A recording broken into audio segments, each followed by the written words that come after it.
The rain fell hard against the cracked windshield of Jake's old pickup truck. He could barely see through the blur of drops, but he didn't need to. He knew every inch of this town like the back of his scarred hands. The same roads he'd driven before the war, the same corners where he'd promised his wife he'd come home safe. Now, there was no wife. Only silence, and a little girl's voice in the back seat.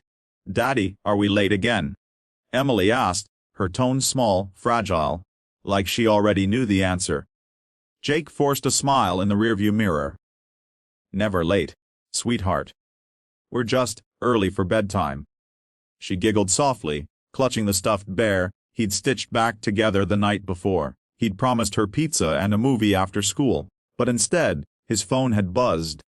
A call from his old unit, a name he hadn't heard in years. Lena Hart. The enemy. The same intelligence officer who'd betrayed their entire squad in Kandahar, leading to the ambush that took his brothers in arms. The same woman who vanished after the court martial, never charged, never seen again. Until tonight. Jake had thought the nightmares would fade, but the moment he heard her name, the memories came rushing back. The sand, the blood, the screaming radio static. He'd lost everything that night: his best friend, his faith, and his wife, who couldn't live with the man he'd become. Now, he was a single dad trying to piece together a life out of broken things.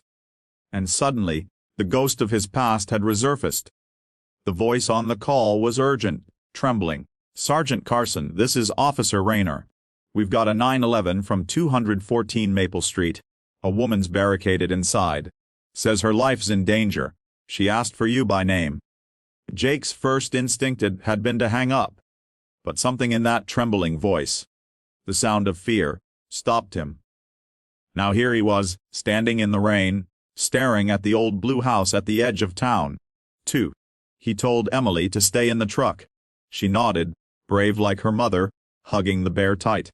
Jake grabbed his jacket, checked his holster, a habit that never left him, and stepped out.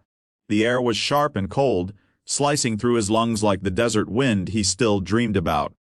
The front yard was quiet. Too quiet. A flicker of light danced behind a cracked window. Then a shadow moved. Jake's heart hammered. He shouted, "Lena!" Opened the door. No answer. Only the faint sound of crying. Then, a scream. High-pitched, desperate. That was all it took. Jake rammed his shoulder into the door, once, twice, until it burst open. He stumbled inside, gun drawn, chest heaving. The house smelled of dust and old memories, furniture overturned, papers scattered. A single lamp flickered in the corner, and there, on the floor, was Lena Hart. Her face pale, her wrists bound. For a moment, he froze. The world went silent again. The woman who'd destroyed his life was lying at his feet. Terrified, trembling, and whispering his name. "Jake? Don't." His voice came out low, dangerous.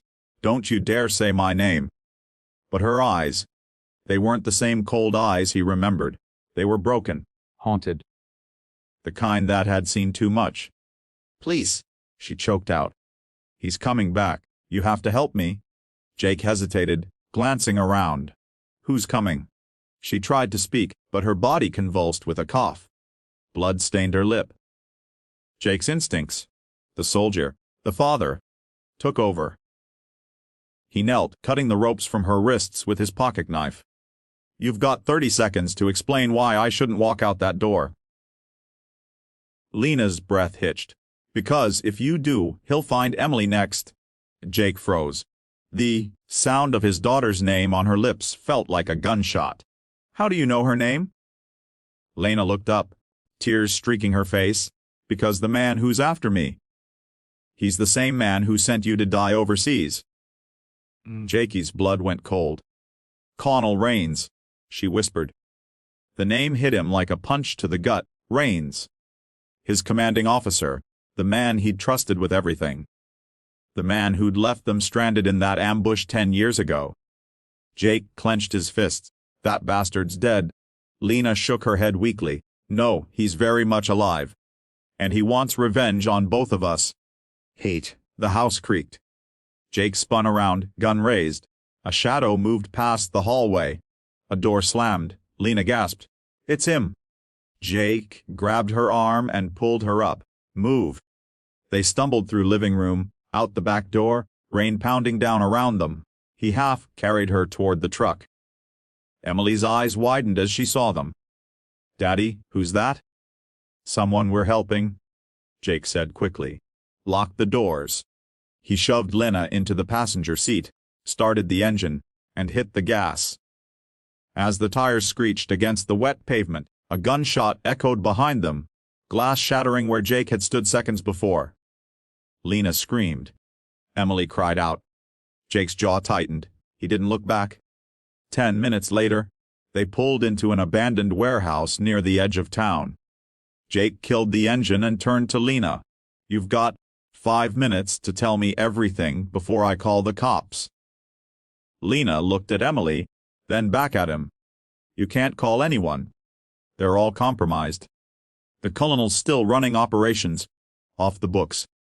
The ambush, the intel leaks, the assassinations, it was all him. I tried to expose him, Jake. That's why he came for me." Jake's eyes darkened. "And why drag my daughter into this?" Lena reached into her coat, trembling, and pulled out a small flash drive. "Because this is everything. Names, accounts, missions. And your name's on it too. He's framing you as his next fall guy." Jake snatched the drive, his hands shaking. "You expect me to believe you after what you did?" Her eyes filled with tears. "You don't have to believe me. Just protect your daughter." A soft piano begins to play as the rain fades. Jake leaned back in the seat, his mind racing. The woman who'd betrayed him was now his only link to the man who'd destroyed everything he loved. Outside, lightning flashed across the sky, illuminating the cracked windshield and the fear in their eyes. Jake looked at his daughter in the back seat, then at Lena, bruised and broken beside him. He didn't know what was coming.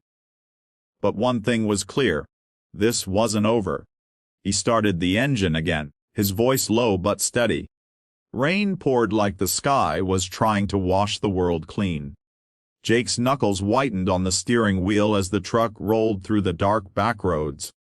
The flash drive in his pocket felt heavier than any weapon he'd ever carried.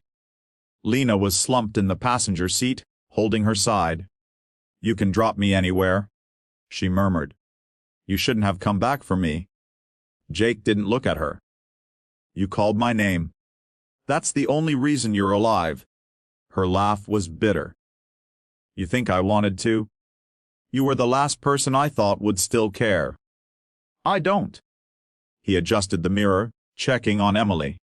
She was asleep, hugging her bear, her tiny face peaceful even as thunder cracked overhead. For a moment, the silence between them felt almost fragile, like peace pretending to exist.